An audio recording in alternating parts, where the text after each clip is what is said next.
Indian ആരാധകർ പ്രതീക്ഷിച്ച പോലെ ഇന്ത്യ തുടർച്ചയായി ഏഷ്യാ കപ്പിൽ രണ്ടാമത്തെ ഫൈനലിന് വേണ്ടി പ്രവേശിച്ചിരിക്കുകയാണ്. ഞായറാഴ്ചയാണ് ഫൈനൽ വരിക. ഇന്ത്യയുടെ എതിരാളികൾ ആരെന്ന് ഇന്ന് അറിയാം. ബംഗ്ലാദേശും പാകിസ്ഥാനും തമ്മിലാണ് മത്സരം. ഇന്ന് ജയിക്കുന്നവർക്ക് തീർച്ചയായും ഇന്ത്യക്കെതിരായ മത്സരത്തിൽ കലാശപ്പോരിൽ ഇന്ത്യയെ നേരിടാൻ ഞായറാഴ്ച അവരാണ് എത്തുക.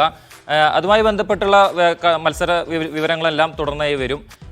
ഇന്നലെ നടന്ന മത്സരത്തിൽ മലയാളി താരം സഞ്ജു സാംസണെ ബാറ്റിംഗ് ഓർഡറിൽ തരം താഴ്ത്തിനെതിരെ ആരാധകരോക്ഷം ശക്തമാണ്.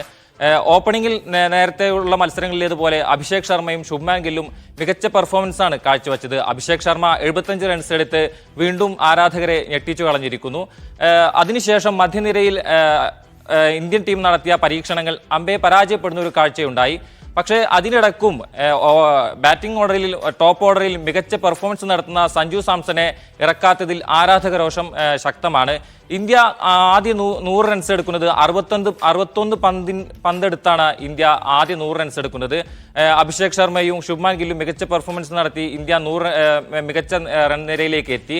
എന്നാൽ പിന്നീട് വന്ന ബാറ്റിംഗ് ഓർഡറിൽ വൺ ഡൗണായി ഇറങ്ങി ബാറ്റിംഗ് ഓർഡറിൽ ഉയർന്ന നിലയിലേക്ക് എത്തിയ ശിവം ദുബെ 2 റൺസ് എടുത്ത് പുറത്താകുന്നു. ശുഭ്മാൻ ഗില്ല് 29 റൺസ് എടുത്ത് പുറത്താവുന്നു. സൂര്യകുമാർ യാദവ് 5 റൺസ് എടുത്ത് നായകൻ പുറത്താവുകയുണ്ടായി. ഹാർദിക് പാണ്ഡ്യ മാത്രമാണ് മധ്യനിരയിൽ ഭേദപ്പെട്ട പ്രകടനം നടത്തിയത്. 38 റൺസാണ് അദ്ദേഹം എടുത്തത്.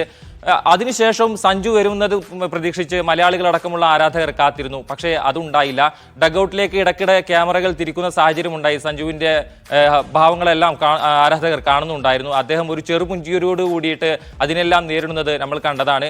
സഞ്ജുവിന് തൊട്ടു മുന്നേ വന്ന അക്സർ പട്ടേൽ നടത്തിയ പെർഫോമൻസ് നോക്കുകയാണെങ്കിൽ 15 പന്തിൽ വെറും 10 റൺസാണ് അദ്ദേഹം എടുത്തത്.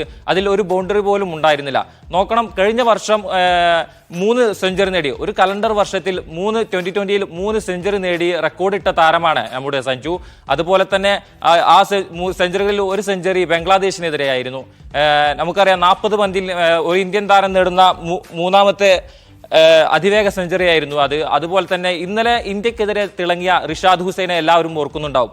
അതായത് ഇന്ത്യയുടെ നിർണായകമായ 2 വിക്കറ്റ് എടുത്ത റിഷാദ് ഹുസൈനെ കഴിഞ്ഞ തവണ സെഞ്ചുറി നേടിയ മത്സരത്തിൽ സഞ്ജു തുടർച്ചയായി 5 സിക്സ് അടിച്ച താരമായിരുന്നു റിഷാദ് ഹുസൈൻ. അങ്ങനെ ബംഗ്ലാദേശിനെതിരെ മികച്ചൊരു ബാറ്റിംഗ് റെക്കോർഡുള്ള സഞ്ജുവിനെ ഇത്രത്തോളം ഇകഴ്ത്തേണ്ടതുണ്ടായിരുന്നോ എന്നാണ് ആരാധകർ ചോദിക്കുന്നത്. അതുമായി ബന്ധപ്പെട്ട് ഇന്നലെ മത്സരം കണ്ടിറങ്ങിയ ആരാധകരുടെ പ്രതികരണത്തിലേക്ക് പോകാം. നമ്മൾ വന്നത് സഞ്ജു സാംസന്റെ ബാറ്റിംഗ് കാണാണ്. പക്ഷേ നിർഭാഗ്യവശാൽ ഇന്ന് സഞ്ജു സാംസന് ബാറ്റിംഗ് ചെയ്യാൻ പറ്റിയില്ല. ലോ ഡൗണിലായി പോയി. ഒരു നല്ലൊരു സ്പെഷ്യലിസ്റ്റ് ബാറ്ററെ വെച്ചിട്ട് ഒരു അക്സർ പട്ടേൽ പോലത്തെ ഓൾറൗണ്ടർ മീൻസ് ഒരു ബോളർ സ്പെഷ്യലിസ്റ്റിനെ 14ാമത്തെ ഓവറിലൊന്നും ഇറക്കേണ്ട ആവശ്യം ഉണ്ടായിരുന്നില്ല. അത് നമുക്ക് ഒരു ക്രിക്കറ്റ് ഫാൻ എന്ന നിലയിൽ ഒരിക്കലും നമുക്ക് അംഗീകരിക്കാൻ പറ്റുന്നില്ല. ശിവം ദുബെ ഇറക്കി ദേ ലോസ് ദ വിക്കറ്റ്. പിന്നെ ലാസ്റ്റിൽ അക്ഷർ പട്ടേൽ ഇറക്കുന്ന പകരം സഞ്ജുവിനെ ഇറക്കായിരുന്നു.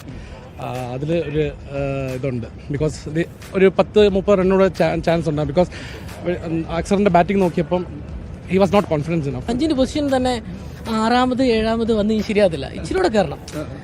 ഒരു 4th എത്തിക്കഴിഞ്ഞാൽ ഇച്ചിരൂടെ ബെറ്ററായിട്ട് പെർഫോം ചെയ്യാൻ പറ്റും. വിഷമമുണ്ട്. അവന് നല്ലൊരു കാലിബറുള്ള ഒരു പ്ലെയറാണ്. അവന് കുറച്ചും കൂടി പൊസിഷൻ മാറ്റി കളിച്ചു കഴിഞ്ഞാൽ അവന് 3 ഡൗണിൽ ഇറക്കി കഴിഞ്ഞാൽ അവൻ്റെ ഇത് അവൻ തെളിയിച്ചിട്ടുള്ള ആളാണ്. പിന്നെ ഇങ്ങനെ കാണുമ്പോൾ വിഷമമുണ്ട്. മികച്ച ഫോമിൽ നിൽക്കുമ്പോഴടക്കം സഞ്ജുവിനെ ടീമിൽ ഉൾപ്പെടുത്താത്ത സാഹചര്യമുണ്ടായിരുന്നു. അതുമായി ബന്ധപ്പെട്ട് ഈ ഏഷ്യാ കപ്പിൽ തന്നെ സഞ്ജുവിനോട് ഒരു അവതാരകൻ ചോദ്യം ചോദിക്കുകയുണ്ടായി. സഞ്ജു, നിങ്ങൾ നേടിയ 3 സെഞ്ചുറിയും ഓപ്പണിങ്ങിൽ ഇറങ്ങി നേടിയതാണ്. അതുകൊണ്ട് ഇപ്പോൾ 5ാമതോ 6ാമതോ ആയി നിങ്ങളെ ബാറ്റിംഗ് ഓർഡറിൽ ഇറക്കുന്നതുമായി ബന്ധപ്പെട്ടായിരുന്നു അവതാരകന്റെ ചോദ്യം. സഞ്ജുവിൻ്റെ മറുപടി ഇങ്ങനെയായിരുന്നു: നിങ്ങൾക്ക് മലയാളം നടൻ മോഹൻലാലിനെ അറിയോ? അദ്ദേഹം ഇപ്പോൾ പരമോന്നത പുരസ്കാരം നേടി. അദ്ദേഹം 30 വർഷമായി സിനിമാ മേഖലയിലുണ്ട്. ഞാൻ 10 വർഷമായി ക്രിക്കറ്റിൽ സജീവവുമാണ്. ഈ 30 വർഷത്തിൽ അദ്ദേഹം നായക റോൾ ചെയ്തു മാത്രമല്ല ഈ നിലയിലെത്തിയത്. അതുപോലെ തന്നെ രാജ്യത്തിന് വേണ്ടി കളിക്കുമ്പോൾ എനിക്ക് ഹീറോ റോൾ മാത്രം ഞാൻ ആഗ്രഹിക്കുന്നില്ല.